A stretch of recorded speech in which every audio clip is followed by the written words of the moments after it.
Thank you, Maria. I'm very excited to be here with you all today. This is a topic that is close to hopefully all of our hearts. It's definitely one that's close to my heart. And I had the opportunity to work with Maria at Colorado College for about 2 years. And so always look forward to the opportunity to work with her again. And am also deeply committed to the work that CICASA does. So grateful for the opportunity to work with them today, and also very, very committed to the work that all of y'all are doing in your work to support survivors. As Maria said, my name's Heather Horton, and I use she, her, hers pronouns, and I am the director of the Wellness Resource Center at Colorado College. What I'm going to be doing with you all today is talking with you a bit about why self-care is important. I think intuitively we all know that it is, but want to talk a bit more deeply with you all about that, and also to share some strategies for effective self-care, and then also lead you through a couple of exercises that are really designed to help you identify the strategies that are going to be most effective for you in the work that you are doing. So why is self-care so important? Well, the reality is in part, especially in the work that y'all do, is because burnout is real. It is probably something that most of you are at least familiar with the concept of. It's certainly covered in the CICASA manual for advocacy, and it's part of most trainings for sexual assault service organizations. And really, though anyone can be vulnerable to and experience burnout in their work, we're most vulnerable when we're sort of consumed with our work and consumed and focused on our work and other people, kind of to the exclusion of ourselves. In advocacy work, which 70% of folks on this call are advocates of some kind, and we're particularly vulnerable in the work that advocates and law enforcement, medical providers, anybody who is hearing stories of trauma, that puts us at risk for burnout. And it also, because the needs of the folks that we're working with are so strong and often involve their physical and emotional or psychological safety, the pull to be, sort of on all the time at work, working, is really strong. I think a lot of times we find ourselves thinking about the people that we're working with, say when we're making dinner or when we're lying down to try to go to sleep. When we experience burnout, we tend to notice that we are feeling irritable, frustrated, that we're more cynical about things, and in a sense, less connected to our sense of hope about sort of the good in people or the hope for change, either societally or in individuals. And we also find with burnout that we have a much harder time being able to feel empathy for other people. So we feel sort of more hard in our engagement and understanding of other people. And we find too, and this is something that I think maybe we don't talk about as much when we talk about burnout, that we're less creative in how we approach our work, how we approach problem solving for ourselves. And other aspects of our lives. We sort of need creativity in almost every part of our lives, and we feel less of that. When we're burnt out, we also often have a harder time connecting to things that bring us pleasure and joy. And that reduces our motivation and certainly our enthusiasm for things.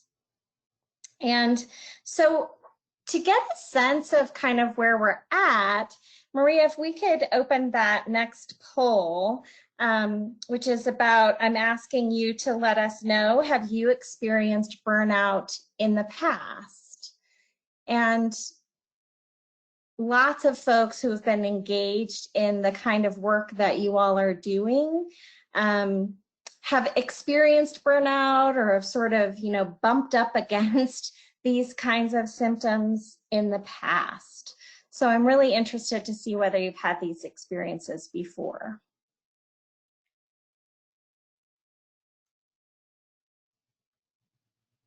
And Maria, are folks responding to that? I was not unmuted.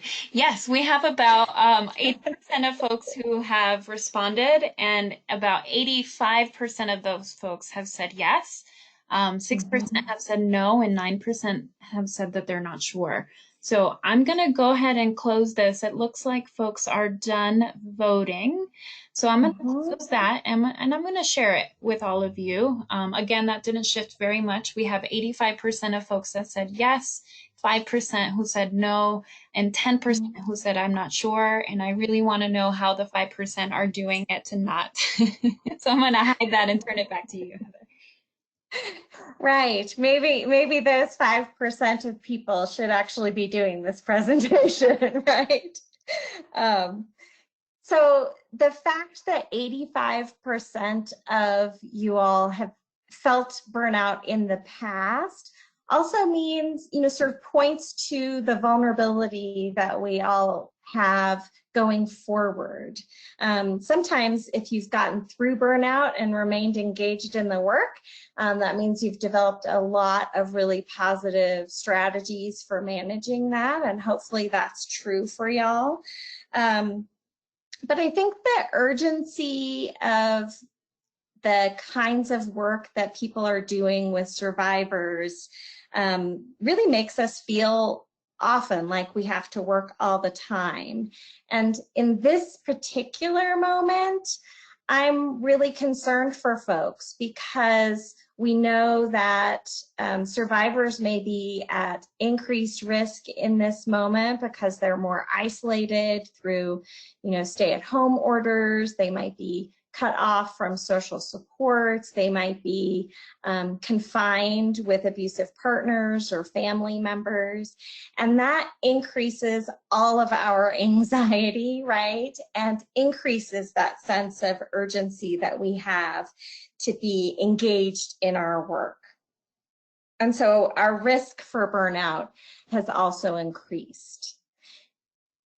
Given that, that means it's that much more important for us to really identify the things that can help us to move forward. And so looking at this quote from Audre Lorde, I always really appreciate her words in this. And, you know, when we think about activist and advocacy work, it's imperative that we engage in consistent self-care in order to preserve ourselves, as Audre was talking about, also to sustain our work, right? The fact that she preserved herself meant that she could continue to engage in the activism that she was working on, and also to allow us to do the best work that we can possibly do. Even if we don't feel like we're in total burnout, as we approach that kind of experience, our ability to really be doing our best work for folks is reduced. And so I think it's a very well used example, but I still think it's a good one to sort of remind us that when we fly on an airplane and they're telling us all the safety features and things like that, they always tell us, right, to put our oxygen mask on ourselves first and then to help other people. And that's a really good reminder, because if we're passed out or burnt out, then we're not going to be any good to anyone else. As we think about self-care, one of the things that I notice, especially in sort of the social media world, that a lot of times when people are talking about self-care, it's almost as though this concept of caring for ourselves is equated with things like facials or manicures or massages. It also sometimes is equated with what I would describe as negative coping strategies, like using substances or things like that. And it's not that I'm saying that facials or manicures or massages are not good self-care strategies, because I think that they are. But I also want for us to really expand our understanding of what self-care is, because all the massages in the world will not keep us from experiencing burnout if we aren't addressing some of the other components of self-care. I find in my work that much of self-care is about how we think about things. And so you'll notice on this slide that it says the antidote to burnout is self-care, stress management, connecting with hope, even when change is slow, and identifying places of control within our work and our lives. I'll make the argument that self-care, broadly defined, includes all of these things, and that when we invest in our self-care, we really need to be building our own capacities for resilience. So the American Psychological Association uses this definition of resilience: the process of adapting well in the face of adversity, trauma, tragedy, threats, or significant sources of stress. And if anybody's familiar with Kung Fu Panda, you might remember Master Oogway talks about you have to let go of the illusion of control. And I think that sometimes as human beings, because we do really want to experience control, we want to be in control of things, we often are pretty connected to that illusion of control, that we can control much more in our lives than we actually can. And so part of that engagement with our resiliency is being able to identify what is it that I can control. And I always sort of describe it as we can probably hold in the palm of one hand all of the things that we can actually control. And other things we need to be able to learn to let go of.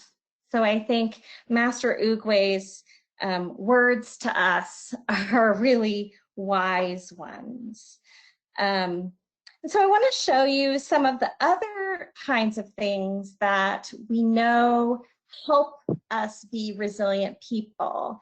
And truthfully, the research tells us that both resilient individuals and resilient organizations do the things that you see on the screen right now.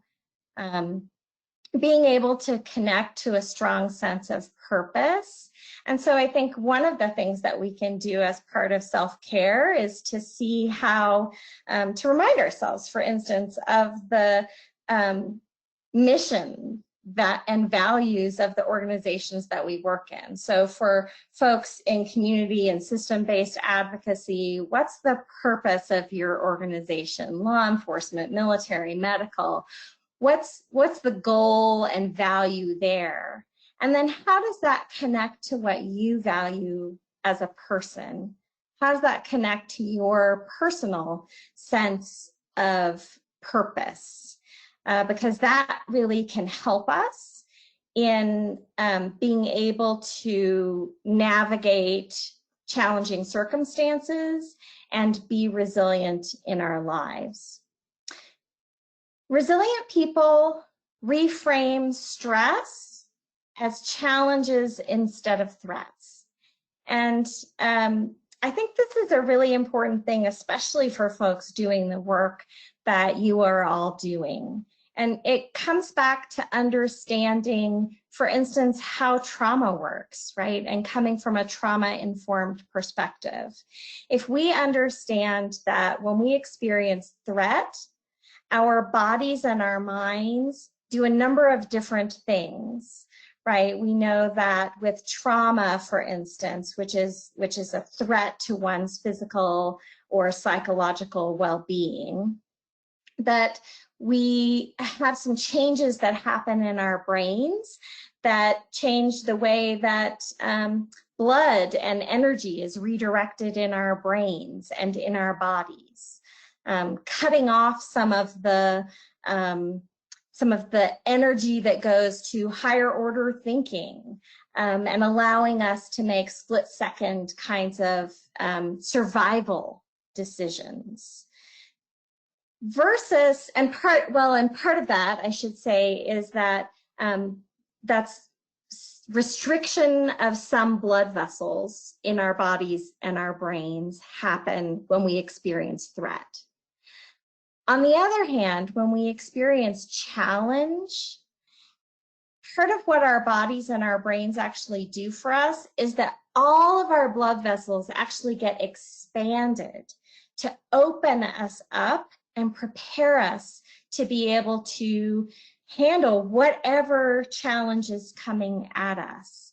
And so being able to reframe intellectually, cognitively, however you wish to think about it, an experience, a stress, as being a challenge rather than a threat is a huge piece of that. And I'm going to talk about that more in just a moment. Reframing things as motivating instead of demotivating or demoralizing, manageable instead of overwhelming. If we can focus on the possibilities instead of the problems, and I think as human beings, we often will sort of list off all the negatives or the problems in a situation. If we can shift our perspective so that we are more focused on what's possible in this moment, what kinds of things are opened up for me in this moment instead of what's closed down for me. Developing a sense of personal control. So as Master Ugwe was talking about, right, letting go of the things that we actually don't have control over and focusing on the things that we do have control. Maintaining a positive outlook, right, and not in a Pollyanna kind of way, but being able to see the positives in our environment, using good problem-solving skills and using humor. And I actually really believe that humor is one of the best things that we can do. It's why people have gallows humor, but laughter is often truly the best medicine. And so if we can engage our environment and our experiences with humor, we tend to be more resilient. So I'd like to lead you through an exercise, and you can actually find a PDF version of this in the handouts on developing a stress mindset. But I'm going to go ahead and lead you through this here. That first, thinking about how we can reframe stress as a challenge instead of a threat. Okay. So first, think about a current stressor that you have and try to be as specific as you can. Many of us might say, oh, working from home is a stressor for me right now.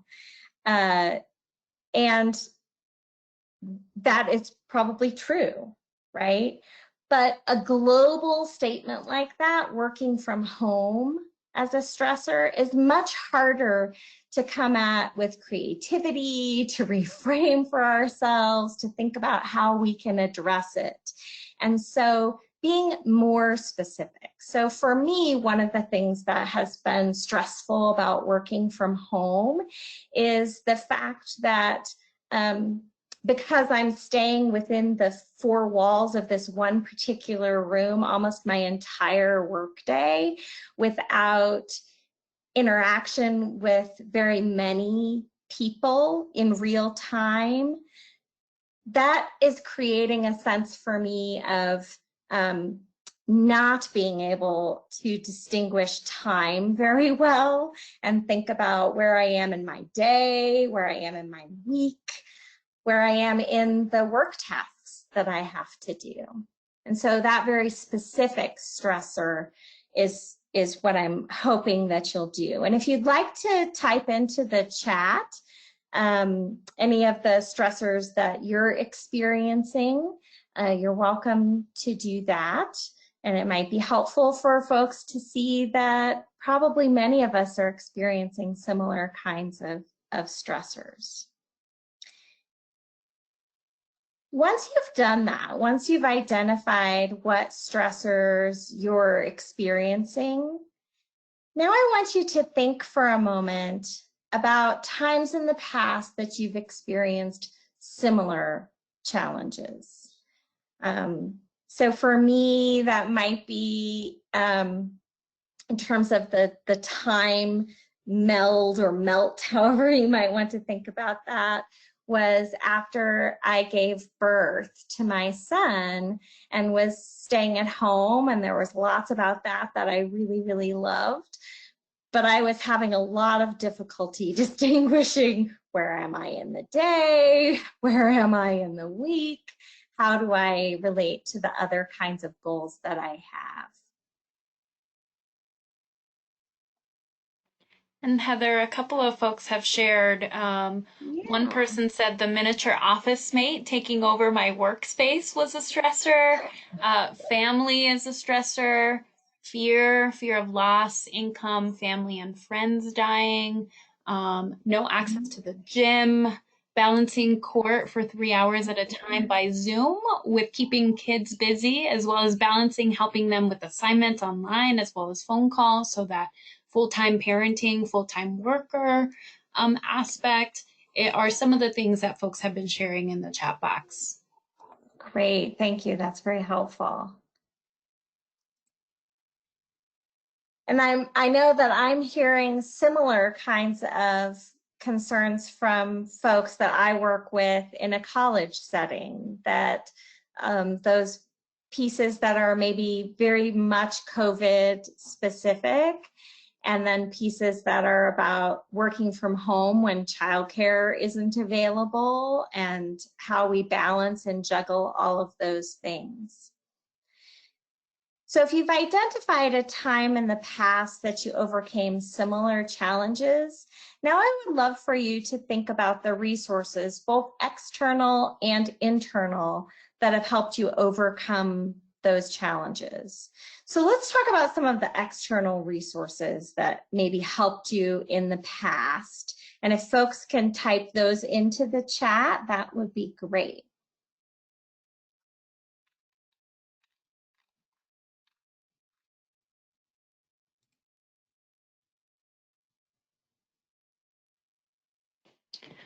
So they're starting to come in. People have been mentioning being around friends, family. Someone else did mention a challenge again, having to take on all the roles and not having support as needed, and having a partner in the home. But back to the external and internal resources, people have mentioned military support, running. Someone mentioned husbands, Zoom calls, coworkers, podcasts, webinars, meditation apps, exercise, being around others, body weight exercises, yoga, gardening, focusing on goals, talking it out, using team members in the same job and reaching out, taking a break, walking away, changing space, long dog walks, workouts, nature, talking with a spouse, lots of chocolate, someone mentioned. Oh, I'm with you on that. Baking was added.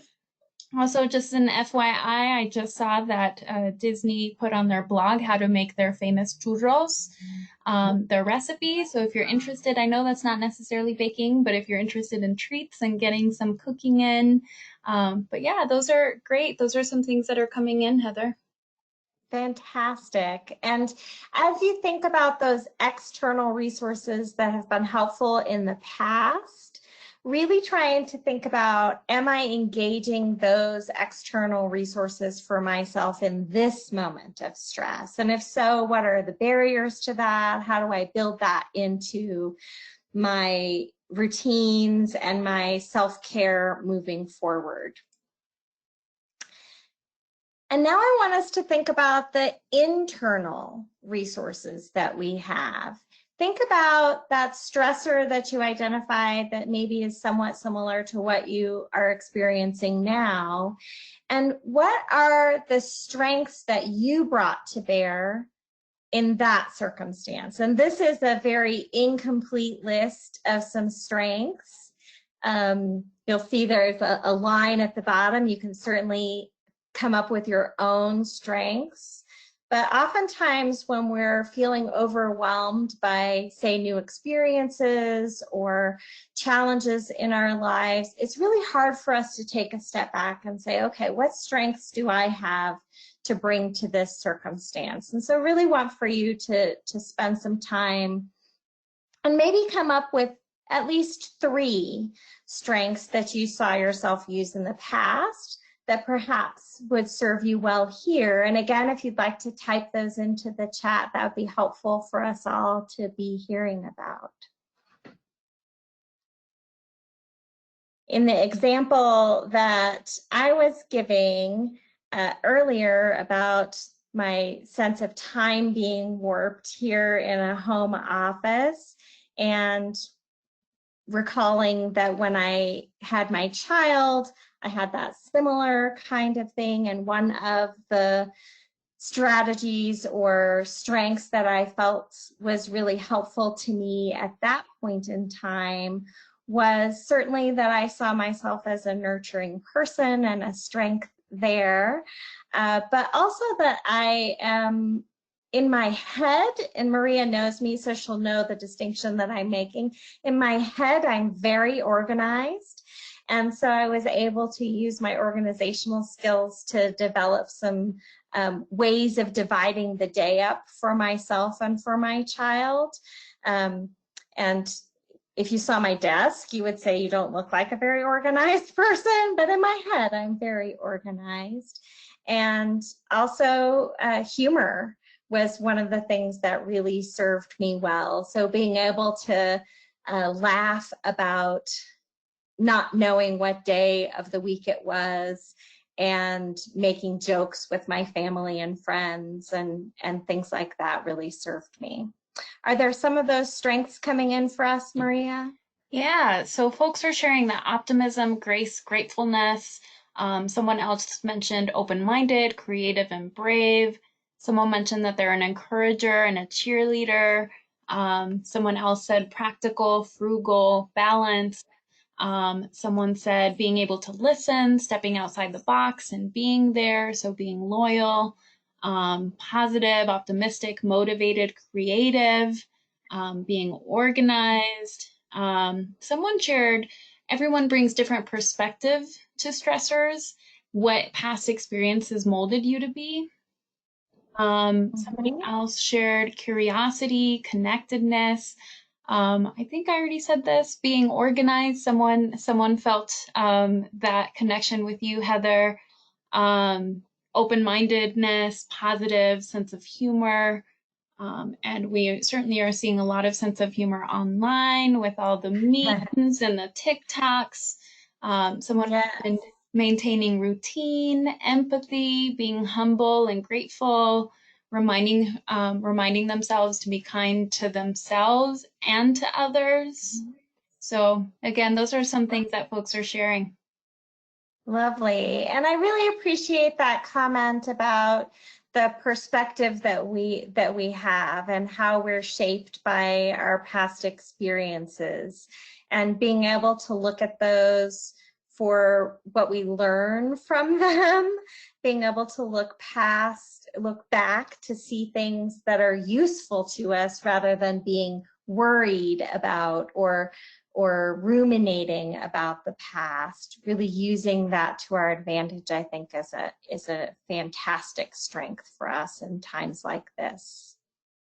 Awesome. Thank you all so much for sharing. It's lovely to hear people really connecting with their own senses of strength, both internal and external. And that's one of the things that I think can really serve us as we broaden our conception of what self-care is being able to think about, how do I care for myself in the way that I think about myself? How do I connect to my own sense of strength, even in moments where I might be feeling like that's hard to come up with? How do I help myself to do that? So lists like this sometimes can help our mind jump into that arena of being able to see ourselves in that kind of light. Before we move on to a couple of other strategies, I did want to share some ideas that y'all may have seen in some other places that are specific to managing COVID-19 anxiety. Because as y'all were talking about what is causing you stress in this moment, some of that is about the disease itself and the impact that's having on loved ones and communities, that is just really anxiety provoking. I know a lot of people who have their own, say, chronic illnesses that make them vulnerable to this illness are experiencing a lot of anxiety, or people who have family members who are vulnerable in that way. And so really want to encourage people to unplug. I've been really trying to connect to analog kinds of things lately, making art, wearing an actual watch that's analog and not digital, and limiting the time that we spend on social media or consuming news sources. I've been really trying to work on that with my mom, because I think she might spend the majority of her day consuming news, and pretty much all of it about COVID at this moment, which is just increasing her sense of anxiety in the moment.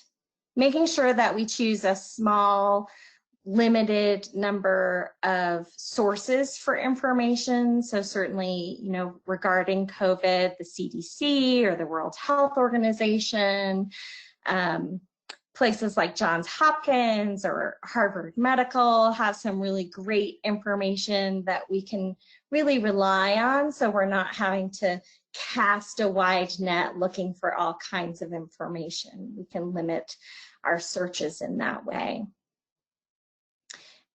As Master Ugwe was encouraging us to do, right, being in the present moment as the time zone where we can be healthy and well. And so engaging with mindfulness practices, which we'll talk about a little bit more in a few minutes. Focusing on things that are positive in your life and bring you joy. Again, we're going to spend a little bit more time thinking about that. Identifying the things that you can control, and with regard to COVID, thinking about, again, reliable sources of information, engaging with known helpful strategies like good hand washing and social distancing, those things that we can do and can control.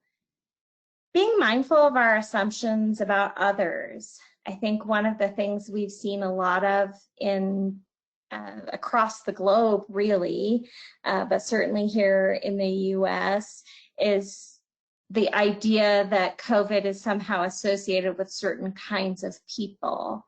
And viruses like this just don't know borders. They don't know identity. And so not feeling fearful of certain people. I know right now there is the recommendation for anyone to wear masks while going out. But in the past couple of months, I think we've seen a lot of anxiety when people saw someone in a mask, like, oh my gosh, they're going to make me sick. And rather being able to shift that to someone wearing a mask is trying to protect the community. And so it's not someone to be fearful of, and changing our assumptions in that kind of way. Making sure, like we were just talking about, staying connected to social supports, because that's such an important part of our self-care, and making sure that we seek help when we need it. If we feel burnt out or overwhelmed by anxiety or depressed because of social isolation, making sure that you're reaching out to resources, professional help, and knowing that that is a sign of strength. So as we think about some of the things that we can do, some of y'all mentioned sticking to routines that have served you well, and I really have enjoyed some of the images I've seen on the internet about maintaining routines. So this fellow, right, maybe he's maintaining his routine of a morning commute time. Looks like he took a subway of some sort. This might also be his way of limiting his engagement with social media. Maybe his commute is the time that he engages with news sources or social media. And when he's at work or at home, he's not engaging with those kinds of pieces of information. And so finding ways to establish a boundary between work and home. One of the things that I'm really trying to do is to wear clothing that I would wear to work when I'm at work, because part of my routine has always been when I get home from work, I change out of my work clothes and get into my home clothes. And so establishing that kind of consistent routine or maintaining that for myself is really helpful. Heather, someone just shared a comment about the assumptions on the last slide. So for assumptions 2, I read something that was great about not assuming or judging people who are out and about, such as don't judge the person who's out for a single gallon of milk because maybe he's an alcoholic and he's wanting to make chocolate milk instead of turn back to booze. Or don't judge the lady who is buying flowers because maybe she has major depression and is just trying not to fall into an ugly place. That's lovely. Yes, thank you so much for that. Yeah. I think being able to maintain routine and providing structure for ourselves is a really important part of this. And I think some folks earlier mentioned, you know, having that new little office mate that we are sharing space and time with and trying to work with. And so thinking about how we can create the kinds of structures that will support both people in that circumstance, and trying to maintain a sense of normalcy. I wonder if there are other routines that people have sort of found ways to maintain, and if you want to type those into the chat and share those, because I know I've heard some creative ideas from people about how they're maintaining their old routines. And I have a new routine, which is we're going to the grocery store on Sundays because our particular grocery store gets shipments or gets restocked on Saturday night. So that's our new routine that we're doing. And then I know what day of the week it is when I go to the grocery store on Sunday.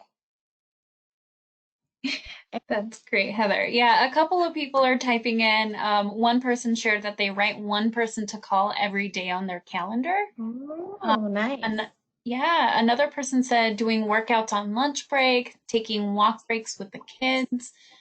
Someone else mentioned that they're waking up at the same time during the week to help them with that Mhm. structure. Another person echoed that, getting up at the same time, turning on the radio and making breakfast so that they have a commute still. Getting up and showering, doing daily chores, having some video chats is what someone else shared as well. So, Mhm. Yeah. And I love that it feels like there's a lot of memes out there and talk about Zoom dates and things like that of, people who used to get together on a regular basis, still being able to do that. I know with my college students that I work with, trying to encourage them to have Zoom lunch dates and dinner dates, because on a college campus, people tended to have social time be around meals because they go to the dining hall together. And so trying to keep that sense of normalcy in our process and in our daily routine. this other one came in, Heather. I really enjoyed Yeah. it. They said, I still put on my makeup because it helps me feel more put together, even if my animals are the only ones who see me. And then somebody else mentioned that they substitute exercise for their commute time. Nice, nice. So combining the time taken from commute with something that also is a great self-care strategy. That's beautiful. Yeah, I have appreciated having my commute time back to me. And I initially thought that I would use my morning commute time to, clean the kitchen or things like that. But truthfully, part of what I've done is to invest in prioritizing sleep. So I built my commute time back into sleep time so that I feel more rested as I approach these somewhat challenging digital days. Cool. So another thing that we really want to do, remember in talking about burnout, one of the things that we tend to see is that we don't experience as much joy and pleasure. And that in itself can be exhausting. And then when we feel pressure to be working, and I guess that's another thing that I'll actually return back to in terms of providing structure and boundaries. I think it's very tempting when we've been working in our home that at 10 o'clock at night, we might be like, see that computer or something like that and feel tempted to check that email outside of a time than we would have otherwise, or to just sneak in a little bit more work on Saturday morning or things like that that we wouldn't otherwise do. And so really trying to establish that routine of this is when I'm at work and this is when I am not, and being intentional about what being not at work means. Because I think for me, I know that's a sort of a consistent challenge for me, is figuring out where my boundaries of work and not work are. And particularly in this environment, that's been really hard. Heather, someone did say along those Yeah. lines, they said, at the end of the day, I stop to remind myself that I'm leaving work, even if that means just closing the computer and walking away from my kitchen table. And I'll add to that, I have done that as well in terms of, hey, I'm home. I'm leaving for now. Okay, now I'm home. Yes, yes. I think I had shared with you, Maria, that I used to, whenever I walked through the garage door into the house, I always said hello to my family. And I am trying to do that again when I walk out of the office, to say hello, I am here. And also maybe like talking with your team members about how you can support each other in that kind of structure. So one of the things that I'm trying to do with my team in my office is every morning at the beginning of the workday, I send a text that says, good morning. Sometimes I share like a photograph, or I share a funny meme or something like that, and have asked everybody in our office to reply to that initial morning text. And then I'm doing the same thing as the end of the workday comes to say, hey, great work today. I appreciate you all. I hope you have a great evening. And so trying to mark the beginning and end of a workday, and your teammates might have some ways to do that together, since for many of us, we were used to being in an office space where we saw people like that. So that can be really useful. Great. And Heather, we did have a question come in Yeah. about, so it says, for some of us who are considered essential, we still go to work every day, but the halls are emptier than usual, and we miss our coworkers and that connection too, even when it is that we can't hug or shake hands or sit close to one another. Could you address this too? Not all of us are able to work from home. Absolutely. Thank you for that. Yeah, I have been talking with some of my colleagues, like in our campus safety department at work, or some other folks who actually live on campus and so can't escape. That's where they are. And I think those same kinds of strategies of maybe sitting down and thinking about who did you tend to see as you went through your workday, as you walked through those halls, and establishing maybe some patterns of how you connect with those folks on a regular basis. And whether that's a, hey, can we touch base every Tuesday, and finding a time to do that and actually putting it on a calendar. If you're able to use video conferencing, for many people, being able to see that face and the emotional reaction is really helpful. Being able, I think, also to acknowledge the loss that we've experienced, right? That many of us would probably say that we choose to stay at our workplaces because of the people that we work with, and the sort of excitement of, you know, that spontaneous conversation. I think that's one of the things I'm really missing. Is I used to just see people and we might stop and talk about something that we were working on, and that would spark new ideas for me. And so we're missing that, and particularly feeling that, I think, if you're one of those essential people who are in your workplace, going about your daily routine in some ways that feels the same, but yet is quite different. And being able to acknowledge the loss that we feel in that, I think, is really important. And again, identifying who are those people or things that we might have done before. If you used to have lunch with somebody who maybe is not considered essential in your workplace, and you can't do that having lunch together, then maybe finding a way to do that through Zoom or WebEx or FaceTime or something like that, being able to have those kinds of connections. I think wandering empty halls also kind of gives me, part of where my brain went was, there's some freedom in that, right? Like, you can walk down that hallway singing really loudly if singing is something that brings you joy. You could do a little dance.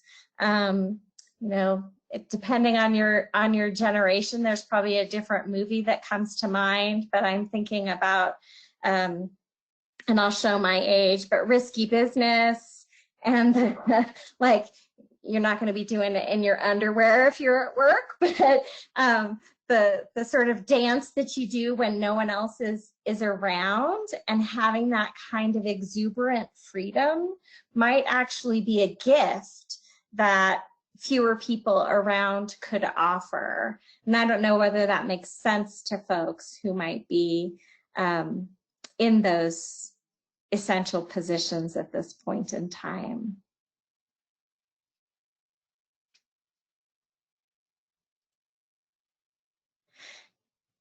And that's a really nice segue maybe to thinking about what provides joy for you. If in our more restricted world, some of our just spontaneous joys are less available to us, how do we actually build ritual so that we can engage with those things well? And I'd love to hear from folks if you want to type into the chat box about the kinds of things that you find anchor you to place and time this moment of being, or that help you to relax, or things that have been bringing you joy.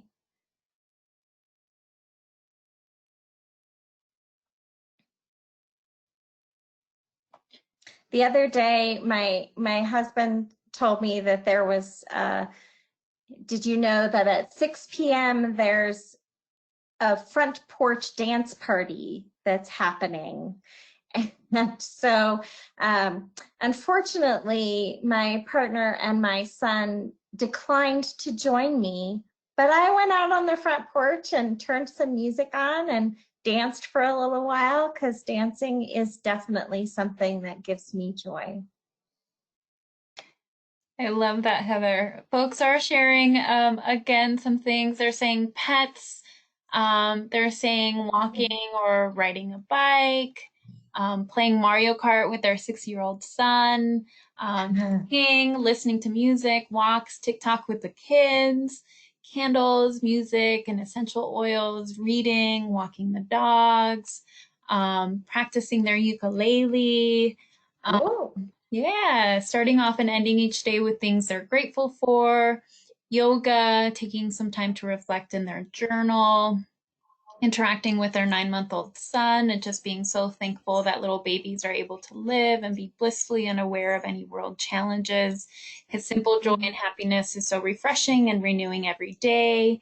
Someone recently got a puppy, spending time with family and going for walks and playing with the dog. They do dance at times. And they've enjoyed the 8 p.m. howling in their neighborhood. So try to take a walk each evening. Dancing helps too. Being in the sunshine in their backyard and trying to connect with their sense of childlike wonder. Naps, working out, and quality time with their loved ones. Oh, that's awesome. I want to implement an 8 p.m. howling time in my neighborhood. That sounds fantastic. Not only would it be fun to go and howl, but then if everybody was doing it, then you feel that sense of connection, even if you can't be in close proximity with people. That's such a lovely, like, outlet and community connection. That's beautiful. Thank you all so much. So some of the things that y'all mentioned were what I would describe as grounding practices.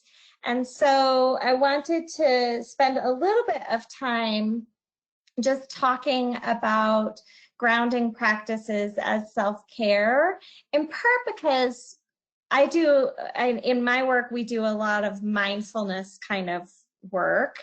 And oftentimes people are looking for specific kinds of practices that they can engage, and you can do a meditation or a 15-minute or even a 5-minute breathing exercise. And those are wonderful. And I also feel like mindfulness practices, grounding practices can be something that can take truly a matter of just a couple of moments.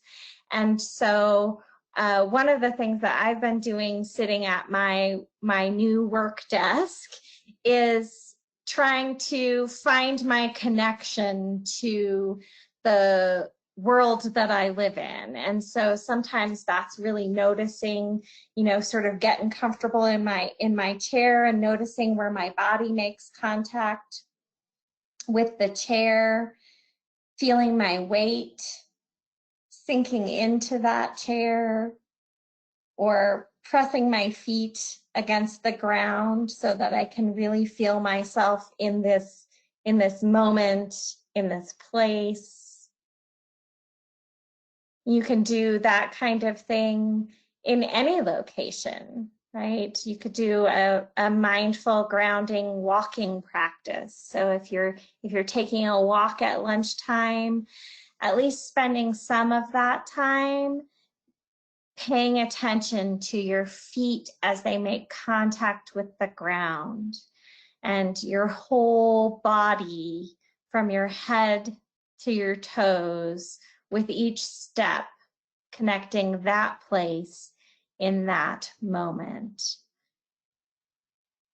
Distraction grounding practices can be particularly helpful sometimes for folks who are really struggling with things like flashbacks or dissociative experiences, but we can use distractions sometimes too to manage frustration in the moment, and that can be a really nice grounding practice. We spend a lot of time in our work trying to help people connect to different kinds of self-care that they might experience, and so the using your 5 senses, you'll see in the handouts section, there's a document called Types of Self-Care. And that gives some ideas of how you might use sensory gifts to yourself as self-care, really things that feel good to us in the moment. And that can be as simple as having a lavender sachet that you are smelling when you find yourself feeling overwhelmed or feeling stressed, and just spending a few moments to notice that sensation of that smell, to reframe that as something that you're doing as a self-care gift to yourself. You can also use some of these senses practices. So you could name 5 things that you see, 4 you can touch, 3 that you can hear, 2 you can smell, and 1 that you can taste. Using self-soothing kinds of strategies that could range from sensory kinds of experiences like that to affirmations that you might tell yourself, or an imagined conversation with someone you love or that loves you. There are all kinds of different breathing strategies that you can use, but grounding is a great self-care practice, because again, as Master Oogway was telling us, we are at our best when we're in the current time zone. So if we can be present in the here and now, then we tend to be able to be more responsive to ourselves and responsive to the world around us as well. Are there any comments that are coming in about grounding practices, Maria? So far, I don't see anything coming in. We did have the person who shared about the howling. They did say that hearing the howling from all the windows and all the levels of the buildings is amazingly unifying. That sounds so great. I think I'll have to put that out on our, I forget what it's called, but our neighborhood sort of chat that we have. Great. So the next thing that I wanted to do was to lead y'all through a little bit of an exercise in thinking about strategies that could be more customized to you. And this is an exercise that we use quite a bit in our work at CC. We think about well-being as existing in a variety of different domains. So the intellectual, thinking about making connections between things, lifelong learning, sociocultural, the relationships that we have with other people, the values of acceptance, fairness, and justice, multicultural respect and competency, the recognition of how our community contributes to our well-being, which I think at this moment, as so many of us are feeling perhaps disconnected from our communities, this is an important one to be thinking about. The spiritual domain, which is our belief systems that contribute to a sense of purpose, hope, optimism. And spiritual traditions and practices often give people a sense of real belonging as well. Emotional well-being, how we understand our own emotions, identify them, express them, our ability to read and understand other people's emotions. Assertiveness is a part of the emotional well-being domain. If we can identify what our needs are and then be able to assertively, not aggressively or passively aggressively, but assertively assert those needs and ask for something that we need is important. Creating that balance between independence, which is often so valued in our dominant culture here in the US, and interdependency. And so like the essential folks who were talking about, they're still here, but the halls are empty, or there aren't as many people that they're engaging with, how that interdependency really plays out in our lives is important to be thinking about. Our physical well-being, really prioritizing sleep, eating well. It's nice to hear lots of folks are trying to get exercise.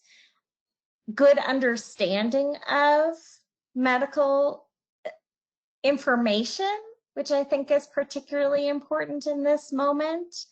Because there's a lot of misinformation out there, I find, about COVID, and a lot of poor understandings of disease processes that are contributing to people's anxieties. Environmental awareness, thinking about safety, our connection to the world that we live in, and then career and financial well-being. And there are lots of different models of well-being. Some have 7 factors like this, and others have 9 or 5. But what we think is important in our work is how all of those different domains of well-being intersect with one another and impact one another. So my emotional well-being certainly contributes to or impacts my intellectual well-being, and vice versa. And so always trying to think about how different parts of ourselves, different aspects of our well-being impact one another. So you can find in the handouts, there's a whole document that is the Holistic Wellness Self-Exploration. So you can use this on your own, but I wanted to kind of lead us through parts of this anyway. So asking you to think about an event in your life that created stress for you, and then thinking about that event. Where does it most closely fit in terms of domains of well-being? So right now we could certainly say that the COVID stressors or shifts to this more distance, remote, digital kind of environment, whether you're an essential person who's still out there interacting with folks who are engaging in this way, or you're someone sitting in a home office. We could see that in the career part of our domains of well-being, or we could see it in emotional or spiritual or intellectual. But for you, where does the stress that you're thinking about really land best? And then I'd like you to spend just a few moments thinking about how that event, which might have been more grounded in, say, sociocultural, maybe interpersonal kinds of experiences or stressors, how that impacted you across the different domains of your well-being. So when I've had conflict, say, with someone in a work setting, I find that really impacts my attention and concentration, my ability to engage intellectually. It impacts how I'm feeling. I tend to feel a lot of anxiety and stress when I have interpersonal conflict. I tend to withdraw from my community a bit more when I'm experiencing that kind of stress. And I notice a number of physical symptoms when I'm experiencing that kind of stress.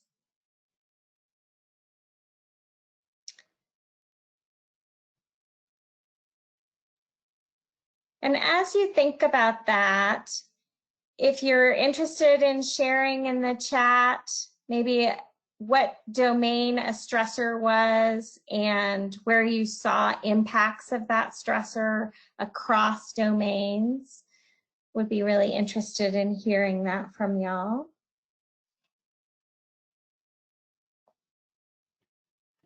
Yeah, so a couple of folks had mentioned physical stress.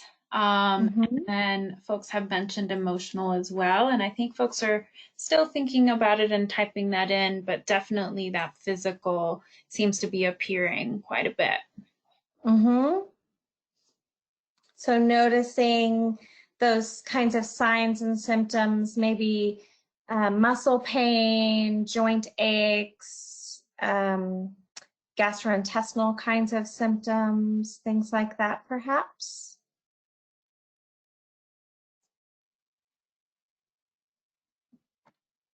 So someone did mention overworking. Too many hours does really impact many of the domains of wellness and their experience.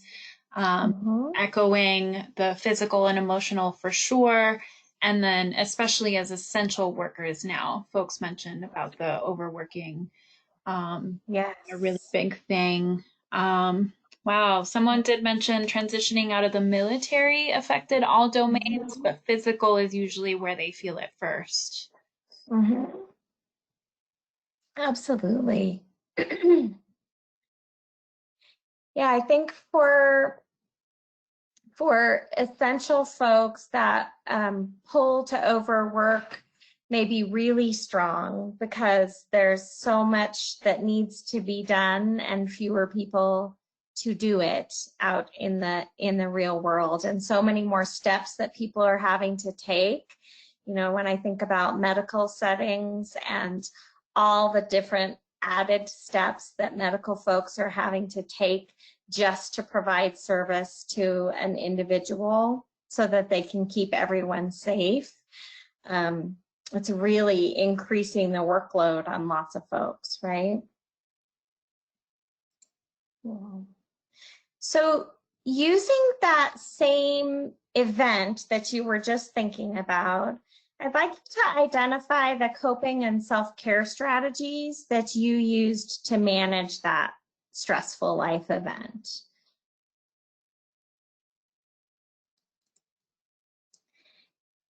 And to think about what domains of wellness those coping and self-care strategies might be most closely associated with. Because one of the things that often we find is that as individual human beings, we've got some go-to strategies.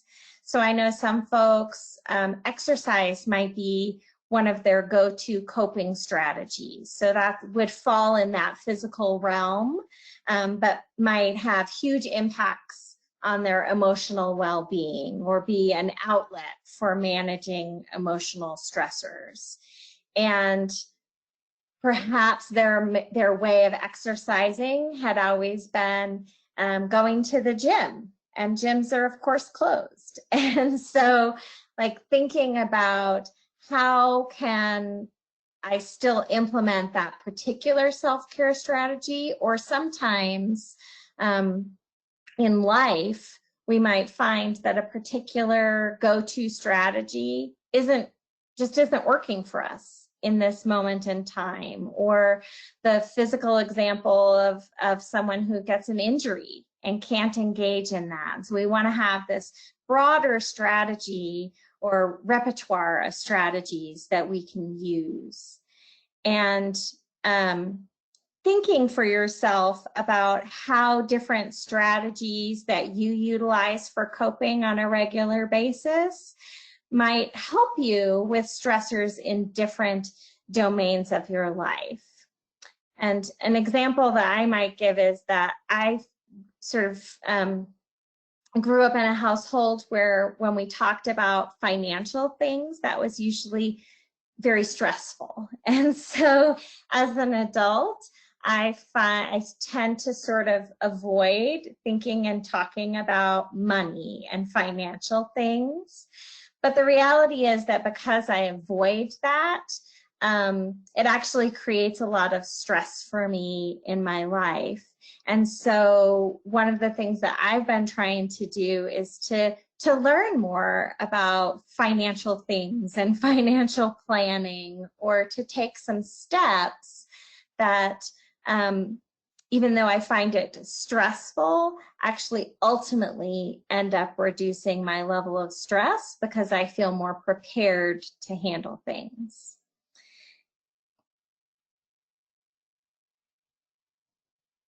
And I don't know if anything is coming in the chat about coping strategies, or finding that things work or don't work, or thoughts that people have about how a strategy that has tended maybe to work well in one domain of life isn't, or could work well in another domain. Yeah, a few people chimed in. One person said that they like to cry it out and speak with their therapist, and also getting out into nature was one of their strategies. Someone mentioned that they use it as a personal learning tool, meaning that these are some, if not all, of the feelings that their survivors are going through while recovering from trauma. Someone else mentioned that an essential part of grounding, centering inventory, is to list the various feelings we can experience and identify in that quiet time of listening to our bodies, etc. Someone mentioned that they weren't able to work out before, but have been able to work out at home, like going for runs. Someone did mention that having a glass of wine was relaxing. Now it makes them sad. So I don't know if you have any thoughts or comments about that. And that's what folks have been mentioning. Awesome. Yeah, thank you for bringing up the sort of conflicting experience with the glass of wine. And I think that's one of the reasons that I really like this kind of exercise, is getting us to think about what was that glass of wine doing for us before that I found it relaxing? Was it associated with something different, perhaps a social kind of engagement? Or am I using it in different moments now than I've perhaps used it before, and it doesn't work as well for me? I definitely have been seeing a lot, even when I go to, say, Costco or somewhere like that, that people are making a lot of jokes, but perhaps also being quite real around, like, well, the one thing that I can't allow myself to run out of is booze. And so the associations that we have with something might shift quite differently in different moments. Or again, what purpose was it serving for us before? And is the purpose or the need different in this moment? When I teach things like mental health first aid, one of the things I often talk about is using the acronym. So thinking about any coping strategy, you could use this acronym, and that's WTF. But it's what's the function? And so thinking about what purpose or function does this serve for me? And is there something else that might work equally well or better for me in these moments? And so if you're finding a strategy that used to work well for you isn't working so well right now, it might be worth spending some time thinking about what is different in your experience now, what your needs might be that are different in this moment. And that sometimes helps us identify why a particular strategy doesn't work as well for us in this moment.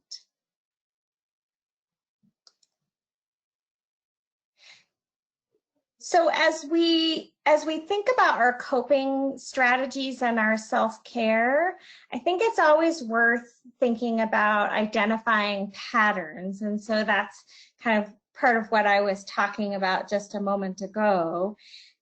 Taking some time to reflect on the circumstances that you find stressful. Most of us would say, yep, I know some things I tend to find stressful in my life. And part of the beauty of being able to identify those patterns is being able to predict what might be coming for us so that we can be proactive in engaging our self-care mechanisms and strategies.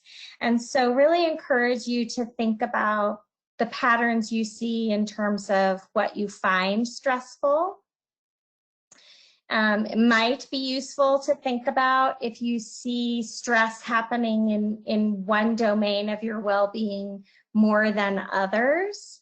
Like I said, I tend to find financial things pretty stressful. That's just sort of a trigger for me. And in terms of the sociocultural realm, conflict or disconnected communities, those kinds of things I find really stressful as well. And so thinking about where you might want to invest, because we sometimes spend more time investing in particular domains of our well-being. Some of you may have seen wellness wheels and done an activity where you sort of say how much of your total pie of a wheel do you spend on any one domain. And I think that can be really useful to think about, do I spend more time invested in one domain to the detriment of others? But also, again, thinking about that intersection between the different domains of well-being. Reflect. I encourage you to reflect on the coping and self-care strategies that you most commonly use in your life and see if you see patterns or themes there. And if you know that there are some things that tend to really work for you, but you find yourself not using them very well at times of stress, thinking about how you can build those into your routine on a daily basis so that it's part of just what you do rather than something you do when you're feeling stress. And I see that we're sort of coming toward the end of our time together, so wanted to open up to questions and comments that folks might have.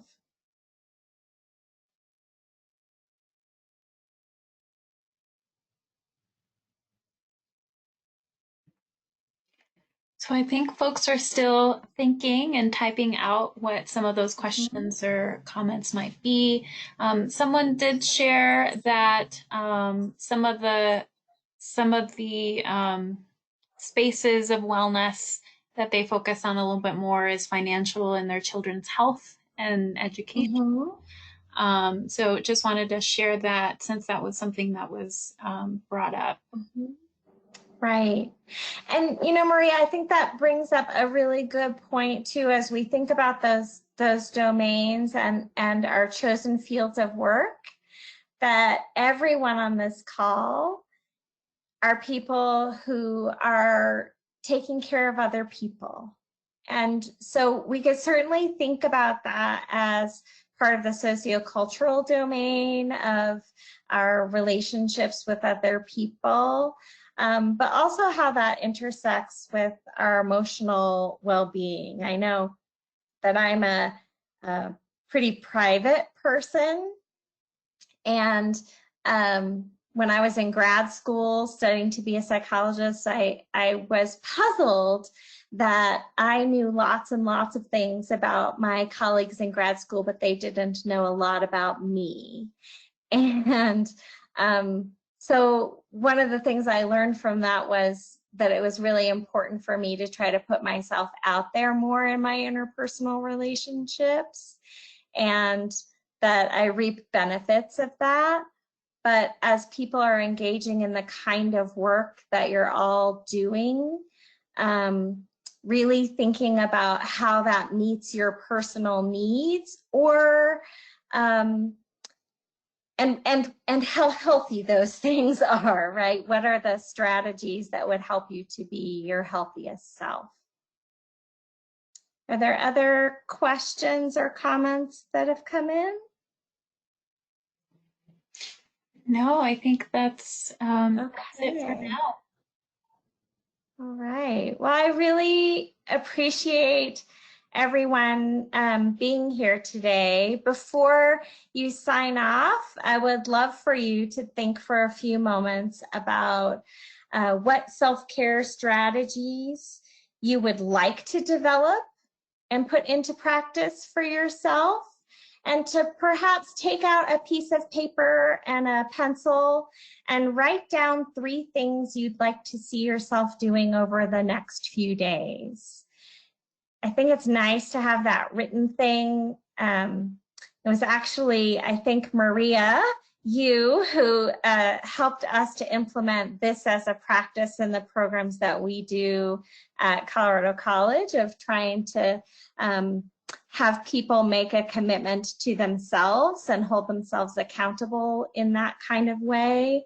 If folks would like to share the strategies or the things they'd like to see themselves doing, I would certainly love to hear about that, but there's certainly no obligation to do so.